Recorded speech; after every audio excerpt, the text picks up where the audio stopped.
Our Japanese Grand Prix F1 driver ratings.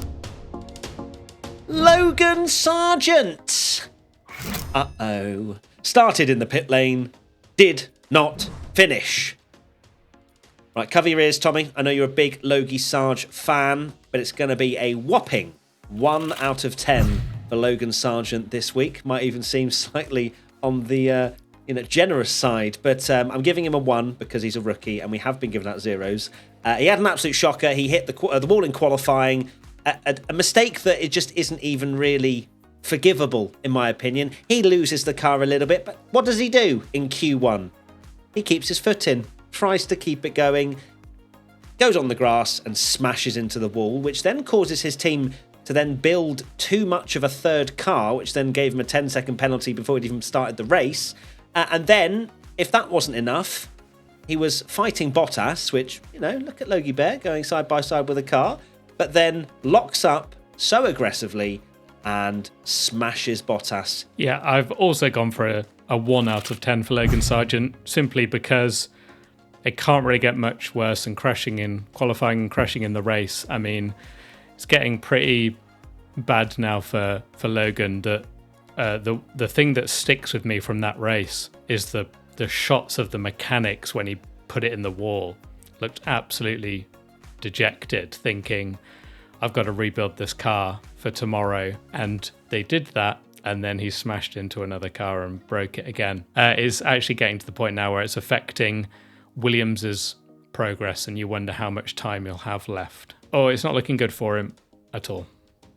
Certainly isn't. Alex Albon now started 13th, finished DNF. Difficult one, but I've gone for a 6 out of 10 for Alex. It's really hard to judge because he was an unfortunate passenger, I guess, in a first corner incident, if you like. Decent qualifying, maybe could have done more, but it's a hard one to judge. But he's done a fairly decent job, so 6 out of 10. I'm going to go with a 5 out of 10, just purely because it is very difficult to grade, and it's not like he set the world alight in qualifying, and then you can't judge him after he was yeeted in the air and then his car was suffering with porpoising. So the race was over for Alex, so not much more to add to that. Liam Lawson now started 11th, finished 11th. I am going to lock in an 8 out of 10 for Liam for this weekend. It was impressive. The main thing for me, the main takeaway, is that we had a Liam Lawson versus Yuki Tsunoda fight, and Liam Lawson won. And just shows he's not scared to not only put in some consistent performances, but also get your elbows out on your own teammate. Still another impressive performance from Liam, and it's hard to believe that he only stepped in Zandvoort. Yeah, I've gone for an 8 out of 10 as well. It was a very impressive performance from Lawson. Like you said, actually, that we've praised him for his kind of consistency, if you like, but this race showed that he's willing to get stuck in as well. And I do wonder how much was maybe a little bit of like, I'm going to show that AlphaTauri made the wrong choice here. And really, went for Yuki at the start, super aggressive. It seemed like Yuki had maybe even the better strategy, and Lawson, he got undercut and then undercut Yuki back. So they were very close, but I think Lawson had the edge in the kind of the race. So a great job. Yuki Tsunoda now started 9th, finished 12th. Gone for a 7 out of 10 for Yuki Tsunoda. Would be an 8 if he finished ahead of Lawson, but he didn't. He had a great qualifying, which was very impressive, and he did finish kind of where his car probably as much as he could have hoped, other than being ahead of his teammate. So that's why it's 1 less grade than Lawson. Yeah, I've gone for a 7 out of 10 as well. Same sort of reasoning as you there, Tommy. I think in normal circumstances, if it's two teammates that have been doing the whole season together, I would give them probably the same grade because Tsunoda was right behind Lawson at the end of the race. But you have to take into account some kind of circumstance here, and where Lawson currently is in his learning journey in Formula 1. Yeah, it's not a bad race from Yuki, but I'm sure it'll annoy him a little bit that Lawson beat him in a fair fist fight. So yeah, sorry, Tommy, to say that out loud. Nico Hulkenberg now started 18th, finished 14th. I have gone for a 5 out of 10 for Nico Hulkenberg. It's just really, really difficult to have any opinions or emotions about Haas because they are so washed. The fact that he had to do a 3-stopper is frightening. It's just hard. You don't know who. You can't compare him to anyone, especially with K-Mag getting yeeted. He's one of the slowest cars to finish ahead of his teammate, basically. So 5 out of 10. There's nothing special about any of it. Yeah, I've gone for a 5 out of 10 as well. It's just so hard to judge Haas. The reason I think it's a 5 this week, even though it's very hard to judge, is that they maybe didn't have their usual qualifying heroics that we sometimes see, and then they slip back. They were just rubbish all weekend. They certainly were. Kevin Magnussen started 15th, finished 15th. Gone for a 6 out of 10 for K-Mag, just 1 higher than Hulkenberg, just because I was impressed that he proved me wrong that he wasn't washed in qualifying and actually beat Hulkenberg, which is no mean feat. And then, of course, you could argue the only reason he finished behind Hulkenberg was because he got smashed into by Sergio Perez. I agree, actually, Tommy. I was going to give him a 5, but you've persuaded me to give him a 6, just purely from the fact that he was better than NICO in qualifying, and also ahead of him, as you say, until he got dive bombed from many car lengths back. Yeah, it's just such a shame, because he was, I think, on a slightly different strategy to NICO, who had pit a little bit earlier than him. But by the time he managed to actually turn around his car, NICO had passed him after making a pit stop. So that just kind of shows how much time that he lost. And as well, I think that had just been around the safety car period as well. So it just basically had the worst time to be yeeted in a race. So unfortunate for K-Mag, but you still get a 6 out of 10. So hopefully he'll be able to sleep at night with that amazing grade from the P1 lads. Lance Stroll now started 17th, finished DNF. I've gone for a 5 out of 10 for Lance Stroll. He wasn't absolutely horrendous this weekend, but I mean, his qualifying really set him back quite aggressively.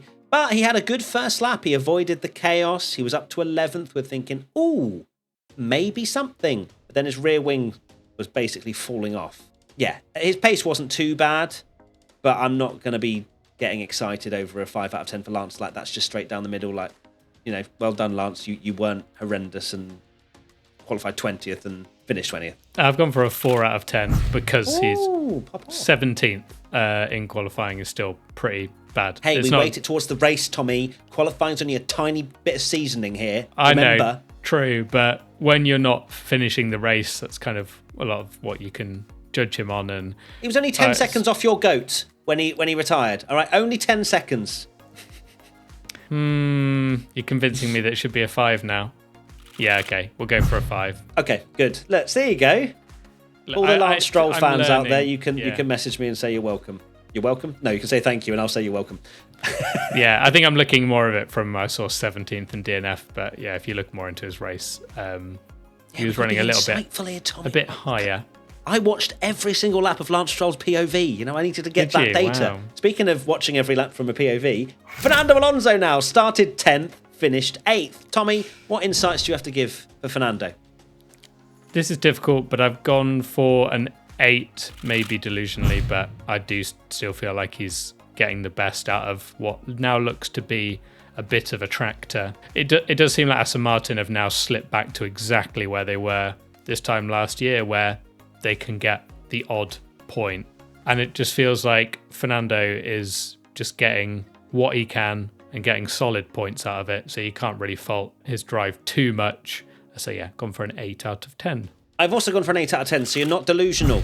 Okay. Just purely because he kept that Q3 streak going, which is amazing. It genuinely looked like he wasn't going to make it in that Aston Martin. And then to finish 8th, I'm pretty sure that's all he could have really achieved. He was thrown to the lions a little bit with his strategy as well, pitting so early. He himself said that on the radio. So yeah, I don't think he deserves any lower than an 8. But either or, well done, Fernando. Valtteri Bottas started 16th, finished DNF. For Bottas, I've gone for a 5 out of 10 because he was unfortunately squeezed by Ocon into Albon, and then basically that was the end of his race. Alfa Romeo had the worst lap 1 of all time. They both had damage, and it was just quite sad to see that I can't judge Bottas's race anymore because then Sargent decided to send him into the Shadow Realm. Poor Bottas, another weekend to forget. Yeah, gone for a 5 out of 10. No, actually, I'll go for a 6 out of 10 because he beat Zhou quite a bit in qualifying. But it is a very hard race to judge because, a bit like Albon, his race was ultimately over on lap 1. Okie dokie. Zhou Guan Yu now. started 19th, finished 13th. Gone for a 6 out of 10 for Zhou Guanyu. 13th on paper looks pretty good, but actually he's just finished ahead of 2 pretty washed Hasses. And his qualifying wasn't great, but at least he avoided the carnage. He didn't avoid the carnage. He got damage on lap 1. Oh, okay. So he also got yeeted, but managed to bring it home. I've gone for a 5 out of 10 for Zhou Guanyu. Now, it looks good on paper, him starting 19th and finishing 13th, but he had a awful qualifying. He literally finished ahead of the 2 Hasses. That's the only thing that happened for Zhou. Obviously, had a very difficult start to the race. Yeah, nothing to really write home about for Zhou, so it's going to be a 5 out of 10 from me. Oscar Piastri started 2nd, finished 3rd. I've gone for an 8 out of 10 for Oscar Piastri this weekend. As much as, oh my God, he got his first podium. He started 2nd. And bearing in mind, quali was amazing. Don't get me wrong. That's taken into account with this grading. But the race, I don't think it was anywhere near his best race. And then Oscar to then be 20 seconds behind his teammate at the end. I'm really happy for him. I think it was a great podium, but I don't think it's any higher than an 8 out of 10. Interesting, because my grade was going to be a 9 out of 10, but I feel like I was going to say I'm going to give him a 9 because I'm using my heart, not my head. But then realistically, if it wasn't his first podium and I'm actually judging his race, I think it is an 8 out of 10 drive because he's been 100%. beaten by Any other Lando. person, any other driver get beaten by their teammate by 20 seconds after starting in front of them. Just do it like that.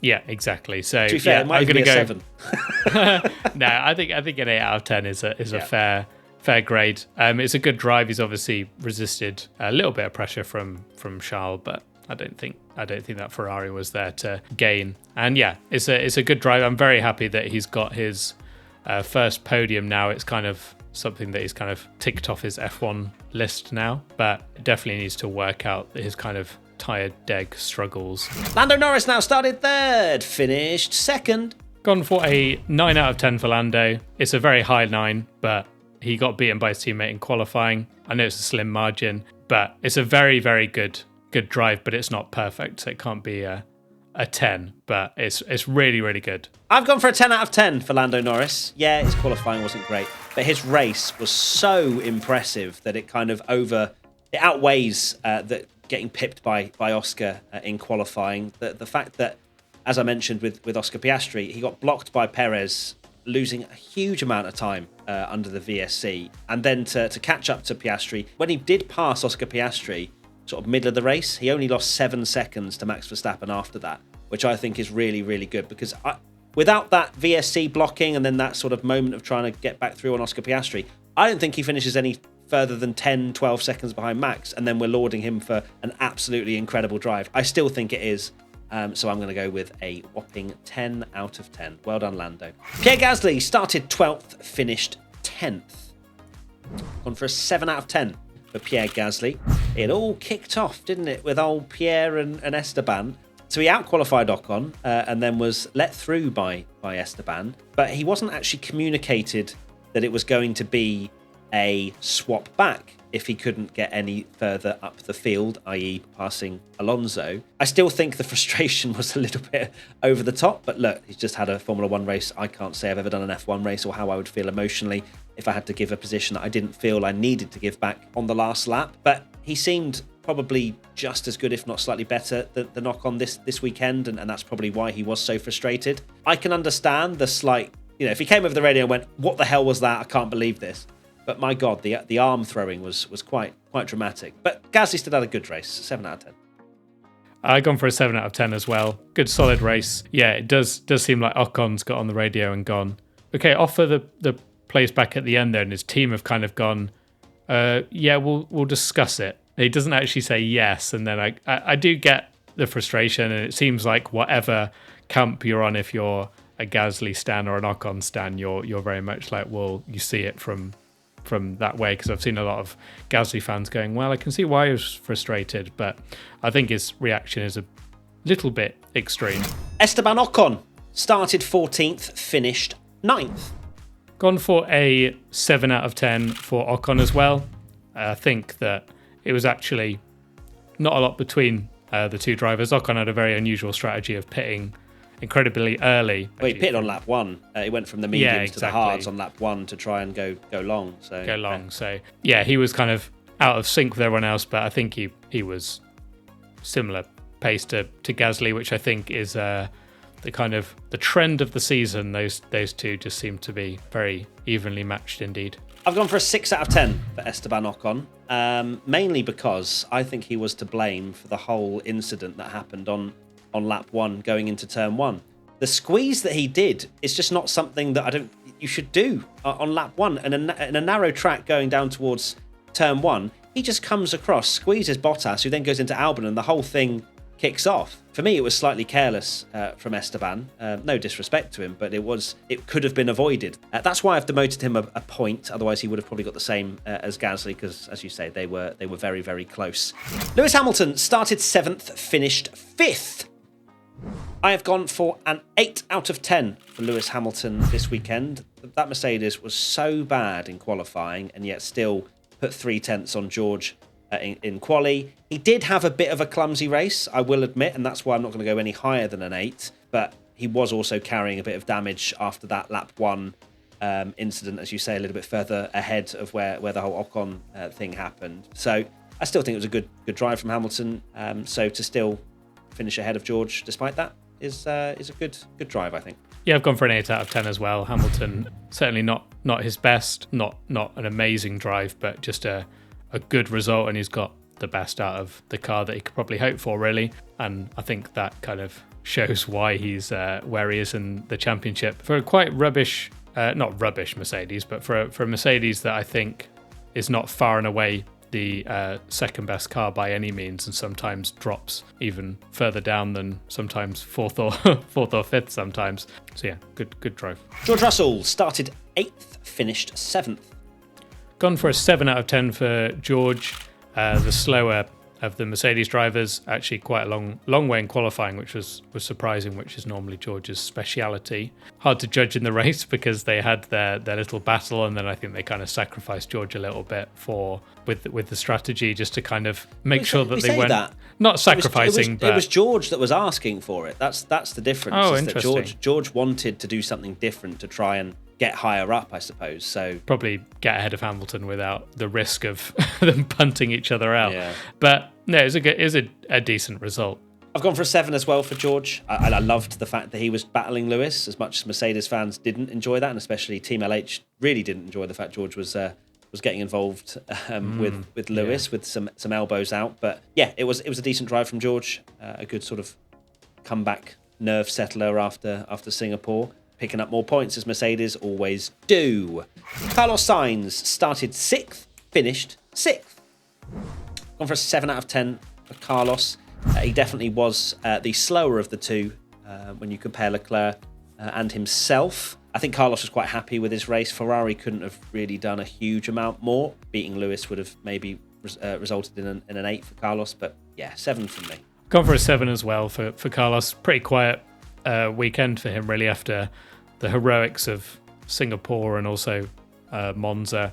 Wasn't on Charles's level. I think his strategy was very questionable by Ferrari. Almost felt like they just forgot he was in the race and were like, oh, we've missed the boat here, let's just go a little bit longer and hope he can race back at the end. Charles Leclerc now started 4th, finished 4th.